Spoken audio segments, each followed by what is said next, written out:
Hello बच्चों, आइए इस प्रश्न को पढ़ते हैं। यदि दो सदिश ए सदिश तथा बी सदिश परस्पर लंबवत हैं तो पहला ऑप्शन है ए सदिश धन बी सदिश बराबर 0, दूसरा ऑप्शन है ए सदिश ऋण बी सदिश बराबर 0, तीसरा ऑप्शन है ए सदिश क्रॉस बी सदिश बराबर 0, चौथा ऑप्शन है ए सदिश डॉट बी सदिश बराबर 0।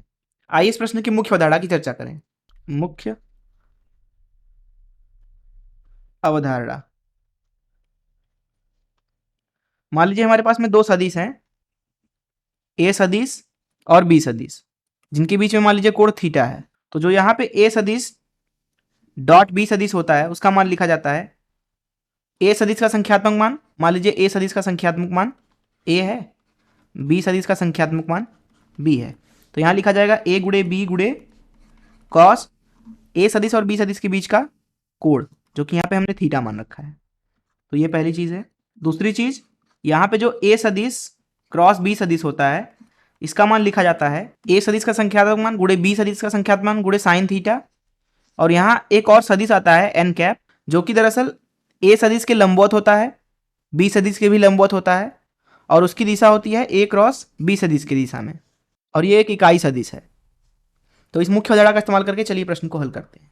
यहाँ पर प्रश्न में बोला जा रहा है कि एक दो सदिश हैं, ये ए सदिश है और एक और सदिश है बी सदिश, जो कि परस्पर अभिलंबवत हैं। तो इनका जो परिणामी आएगा वो इस दिशा में आएगा, कुछ इस तरीके से यहाँ पे समांतर चतुर्भुज बनने वाला है।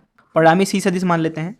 यहाँ पे अगर हम ए सदिश डॉट बी सदिश निकालना चाहें तो वह हो जाएगा ए सदिश का परिमाण गुणे बी सदिश का परिमाण गुणे कॉस 90 अंश। कॉस 90 अंश शून्य होता है तो ये शून्य के बराबर आ जाएगा। ये पहली चीज़ हो गई। दूसरी चीज़, यहाँ पे अगर ए सदिश क्रॉस बी सदिश निकालना चाहें तो ये हो जाएगा ए सदिश का संख्यात्मक मान गुणे बी सदिश का संख्यात्मक मान गुणे साइन 90।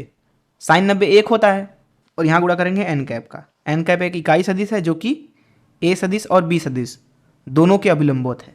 आइए देखते हैं कौन सा ऑप्शन सही है। ए सदिश धन बी सदिश शून्य के बराबर होगा? बिल्कुल नहीं। ए सदिश धन बी सदिश जो होगा वो सी सदिश के बराबर होगा। ए सदिश धन बी सदिश सी सदिश के बराबर होगा, जो कि शून्य नहीं है। दूसरा ऑप्शन देखते हैं, ए सदिश ऋण बी सदिश शून्य होगा? बिल्कुल नहीं। ए सदिश ऋण बी सदिश का मतलब ये है कि ए सदिश इधर है, ऋण बी सदिश मतलब इधर है, ऋण बी सदिश, और इन दोनों को आप जोड़ रहे हो। इनको जोड़ने का मतलब है कि यहाँ पे एक परिणामी जो आएगा उसके बराबर होगा इनका योग। मान लेते हैं कि के सदिश, तो यहाँ पे जो ए सदिश धन ऋण बी सदिश है वो दरअसल के सदिश के बराबर है। ये शून्य थोड़ी है, इसलिए यहाँ बी गलत है। सी देखते हैं, ए सदिश क्रॉस बी सदिश शून्य है? बिल्कुल नहीं, जैसा कि यहाँ पे आप देख सकते हैं कि हमने इसको निकाला है। चौथा ऑप्शन देखते हैं, ए सदिश डॉट बी सदिश शून्य है? बिल्कुल सही, इसलिए डी ऑप्शन सही है। मैं आशा करता हूँ कि आपको इस प्रश्न का हल जरूर समझ में आया होगा। धन्यवाद।